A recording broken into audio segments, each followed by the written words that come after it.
specifically with regard to manufacturing regulatory, excuse me, we have a whole, the kind of the back half of our conversation is dedicated to that. Before we do get to that though, Nina, what are some of the key safety considerations for AAV gene therapy clinical trials that you undertake? And then perhaps as a follow-up to that, are there any novel safety monitoring approaches being implemented that you know of that you wish existed, that type of thing?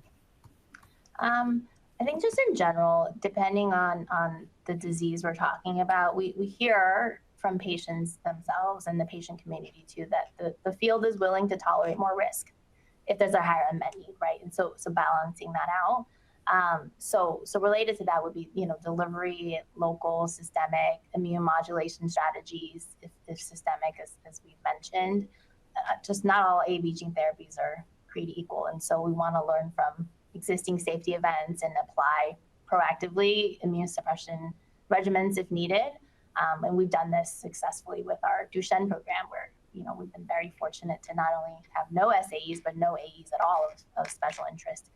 Monitoring obviously being built in and sort of going slower at the beginning is an approach that we've taken. And then I think thinking about where technology could fit into this now in terms of monitoring and being able to access that safety data and evidence that's needed for better understanding is an important area that is growing.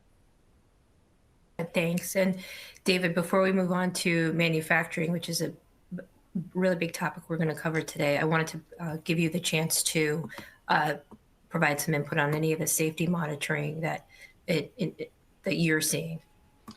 Yeah, I think one thing that your question kind of sparked in my brain is just the differences between companies. There's not a standard way, for example, to look at neutralizing antibodies and total antibody response to AAV.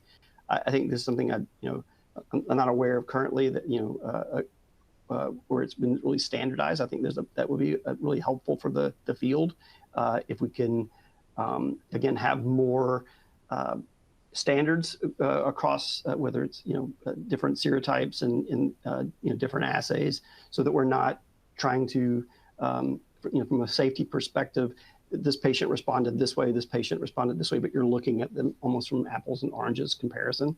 I think that's an important point, and it really helps us to understand what patients, when you're doing patients recruitment, really what patients are going to best be suitable for the therapy, and which patients may have more of a challenge, even if it's say because of complement activation, other things. What's their true antibody neutralizing antibody response versus how you're measuring it in your specific assay. Okay, thank you. I want to take us now down the path of manufacturing. And David, I'd like to address a few questions to you. Sure. So whether it be with the companies you're partnering with, or again, in your previous roles, how do you say companies are addressing the challenge of scaling up AAV vector production to meet the increasing demand for gene therapies?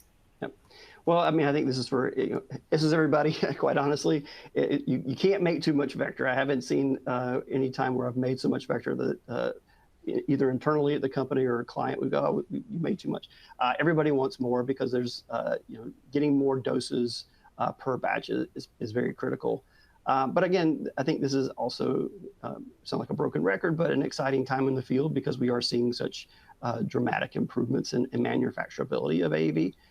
Again, this just comes from learning, and we said, years ago, the AAV will go through the same transition that monoclonal antibodies, had decades previously, where we learn and we get better at manufacturing. So, what we're seeing, internally is we develop our own platform for AAV. We call the Fuel platform, which is really optimization of those genetic elements, better cell line, better ad helper, better design of the rep caps, instead of using really what were academic tools that were used years and years ago for just understanding and studying AAV as a virus and a vector. And now we're really leveraging some of these better tools for getting higher titers. And so, now you told me, 10 years ago that you could get, E15 VG per liter from HEK293 system, I would have laughed at you probably, but that's what we're really able to achieve. And at Forge and across other companies now are also seeing this. So that really opens the opportunity if we can reduce the dose to better capsids, get better productivity through higher production yields. Then this really benefits the patient communities because it really reduces the cost of goods for the vector, which is going to be, to get outside of rare disease is going to be a necessity. Yeah, of course, of course.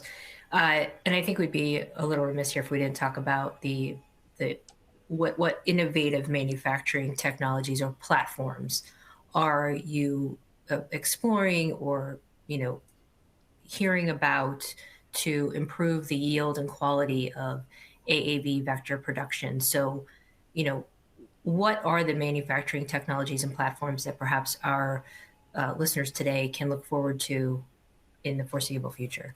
Yeah, so we focused internally at Forge really on HEK293 transient transfection-based technologies as well as baculovirus SF9 system. We are seeing a little bit more push towards cell line development for producer cells, but I think it's kind of lagging a bit, and probably because again we're getting such great yields out of transient transfection that allows to move with that system. When you think about your commercial launch and what your manufacturability is going to be for a vector, again, it's achievable to still move forward with HEK293. So as far as innovation, we keep looking at synthetic DNA technologies, again, producer cell systems that are, seems like every week there's a new strategy that's being employed, or whether it's more understanding of the ad helper functions or herpes virus functions and how that can improve yield of AAV. And so, we're just scratching the surface in some respects. We actually published a paper last year we identified a protein L422K and 33K that had been hidden in the ad helper transgene plasmid for years, and no one knew that was an essential element for AAV production. And MAPE and AEP and other genes are being understood and how they impact AAV productivity. So I think we're learning, with all the interest in the field and as many companies that have been come up, it's really allowed innovation to a whole new level that's going to pay dividends down the road for AAV gene therapy. Sure. Okay. I want to go back and touch on something you mentioned specifically around cell lines. I know you mentioned that they're currently lagging, but hoping we can talk a little bit about optimizing or the optimization of cell lines and culture conditions to enhance AAV vector production efficiency. Is there a way to do that? If so, can you talk us through that? Sure. Again, internally we do, we use HEK293, just a standard clonal cell line, but have evaluated both knock-in and knock-out approaches. And there's a lot of reported elements that if knocked in or knocked out can enhance AAV yields. And so I think that from a genetic approach, that's one way. Another one that's I think again very exciting for the field is the small molecule enhancers. And so you can get anywhere between 2- and 5-fold higher productivity through some of these enhancers. So I think that's where it's a collective learning, right? So it's cell line engineering, culture conditions. It's better engineering overall within the bioreactors and how they're designed that really allows AAV production. So I think years ago, quite honestly, when single-use technologies came about, it was really still driven more through typical biologics. But now when I think developers, manufacturers of bioreactors are thinking about the systems that they're going to build, they are really considering the cell and gene therapy market and how that bioreactor can be most suited for that system as well. It's not just CHOs and monoclonal antibodies anymore. Sure. Okay. Now, what strategies would you say are you employing to reduce the presence of empty capsids in your AAV vector preparations? Yeah, that's a good question as well. So, yeah, and I'd maybe take it a bit further as well. It's not just empties and fulls. You have high molecular weight and partials. This really goes back to design of the vector. Quite honestly, if you create a lot of partials because of the complexity of the gene, there may be ways to reduce that on the front end and how you're designed. But main thing you want to do is not make as many empties in the upstream. The more empties you make in the upstream, the more you have to remove in the downstream. And so, again, this just goes back to better overall design. So we typically to see anywhere between 20 to 60% full particles, and that's a pretty wide range, quite honestly, coming out of the reactor and going through the sort of initial affinity step. And then when you get to that enrichment, whether it's through ion exchange or through ultracentrifugation, I think really understanding how to reduce that, best. What tool is going to get you where you need to be, and where are you really focusing on sort of that higher purity through an ultracentrifugation, or more consistent manufacturing through ion exchange. I think you have to sort of make a decision. What we see a lot of our clients come in as they want to start with ultracentrifugation because they're getting the best product quality and it's faster to the clinic, and then working on the ion exchange in the background, knowing that's hopefully their commercial strategy, but also knowing that's going to trigger most likely a comparability study down the road. So, we know more now that empty particles have a higher amount of host cell DNA than full particles.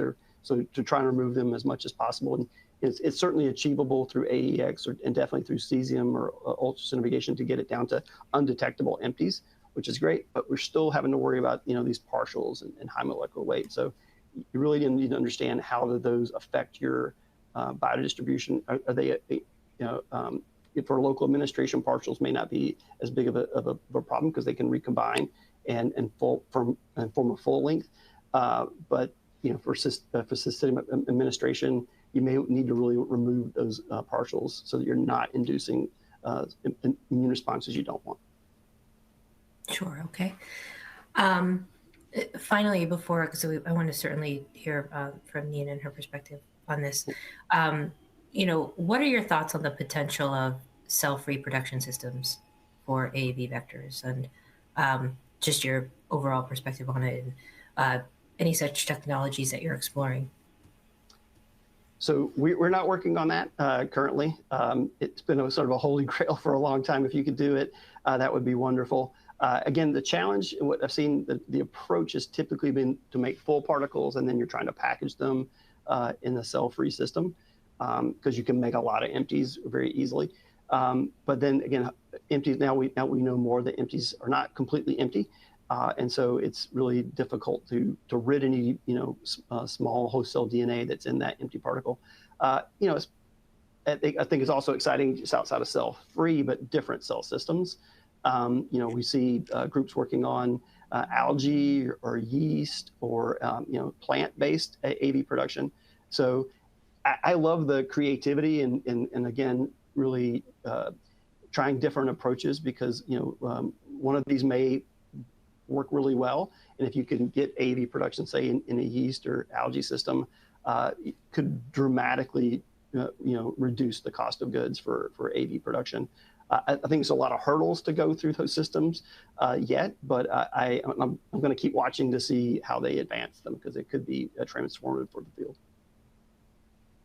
Absolutely. Nina, I'd like to get your perspective on so REGENXBIO's NavXpress platform. Just talk to us a little bit about the importance of optimizing perhaps manufacturing and gene therapy, your experience, and any information you can offer us on how that's working. Yeah, so I'm definitely not a manufacturing expert, but we can talk a bit about how we've invested in our manufacturing so that we can really be in control of the end-to-end process of our drug development.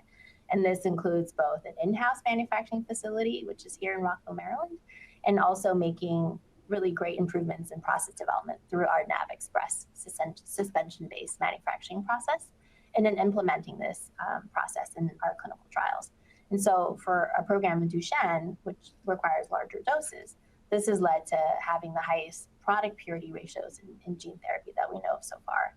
And we're also able to appropriately scale our process for delivery to the eye, which is obviously very different, as we require small amounts to deliver into the eye as opposed to systemic in Duchenne.